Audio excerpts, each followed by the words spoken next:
നമ്മുടെ പ്രശ്നം എന്താണെന്നറിയാവോ? നമ്മൾ അഭിമാനിക്കുന്നത് കർത്താവ് തന്നതിലാണ്, കർത്താവിലല്ല. പ്രഭാഷകന്റെ പുസ്തകത്തിൽ പറയുന്നുണ്ട്, സമ്പന്നനെ ദരിദ്രനാക്കാനും ദരിദ്രനെ സമ്പന്നനാക്കാനും കർത്താവിന് ഒരൊറ്റ നിമിഷം മതി.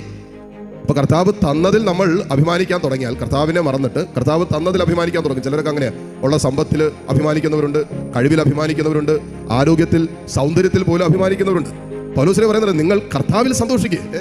കർത്താവ് തന്നതിലേക്കല്ല നമ്മുടെ ശ്രദ്ധ പോകേണ്ടതും നമ്മൾ സന്തോഷം കണ്ടെത്തേണ്ടതും, മറിച്ച് കർത്താവിൽ സന്തോഷിക്കുന്ന ഒരു അനുഭവം നമുക്ക് കിട്ടിയാൽ, അല്ലെങ്കിൽ കർത്താവിൽ അഭിമാനിക്കുന്ന ഒരു ജീവിത ശൈലി നമുക്കുണ്ടായാൽ, എന്തെല്ലാം ജീവിതത്തിന്റെ സാഹചര്യങ്ങളിലൂടെ കടന്നു പോകേണ്ടി വന്നാലും കർത്താവിൽ അഭിമാനിക്കുന്നവൻ അവൻ ആശങ്കപ്പെടേണ്ടതില്ല, അസ്വസ്ഥപ്പെടേണ്ടതില്ല.